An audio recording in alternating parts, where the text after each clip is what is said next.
Super star Rajinikanth அவர்கள் நடிக்கும் கூலி படத்துல சில மாதங்கள் ஹைதராபாத்ல செட் அமைத்து படமாக்கப்பட்டிருக்கான். லோகேஷ் கனகராஜ் இயக்கும் இந்த படத்திற்கு அனிருத் இசையமைக்க, அன்பறிவு சண்டை காட்சிகளை இயக்க கிரீஸ் கங்காதரன் அவர்கள் ஒளிப்பதிவாளராக ஒர்க் பண்ணியிருக்காரு. சன் பிக்சர்ஸ் நிறுவனம் இந்த படத்தை மிக பிரம்மாண்டமாக தயாரிச்சிருக்காங்க. படம் பாத்தீங்கன்னா ஒரு மல்டிஸ்டார் படமாக உருவாகி வருவதால பல முன்னணி நடிகர்கள் நடிக்கிறாங்க. சத்யராஜ், நாகார்ஜுனா, ஸ்ருதி ஹாசன் மற்றும் உபேந்திரா ஆகியோர் முக்கிய வேடங்கள்ல நடிக்கிறாங்க. தற்போது ஷூட்டிங் ராஜஸ்தான் மாநிலம் ஜெய்ப்பூர்ல நடந்துட்டு இருக்கு.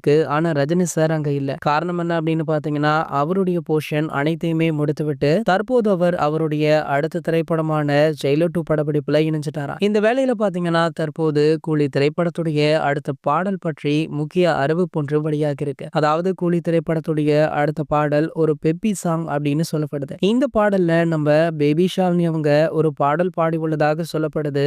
ஷாலினி அஜித் குமார் பாத்தீங்கன்னா அவங்களுடைய சினிமா கரியர்ல ஸ்டார்டிங்ல ஒரு சில படங்கள்ல பாடல்களை பாடியிருக்காங்க அப்படின்றதுமே குறிப்பிடத்தக்கது. பல வருடங்கள் கழித்து சூப்பர் ஸ்டார் ரஜினிகாந்த் அவர்களுக்காக இந்த படத்துல ஒரு பாடலை பாடியிருக்காங்களாம். இந்த தகவல் படக்குழுவால அதிகாரப்பூர்வமாக வெளியிடவில்லை அப்படின்னாலுமே இந்த தகவலை பற்றி சமூக வலைதளங்கள்ல அதிகமாகவே பேசப்பட்டு வருது. அப்படி ஷாலினி அஜித் இந்த படத்துல ஒரு பாடலை பாடியிருந்தா அந்த பாடல் எப்படி இருக்கும் அப்படின்னு நீங்க நினைக்கிறீங்க அப்படின்றத கீழே உள்ள கமெண்ட் செக்ஷன்ல கமெண்ட் பண்ணிட்டு நம்மளுடைய சேனலை மறக்காம சப்ஸ்கிரைப் பண்ணிக்கோங்க.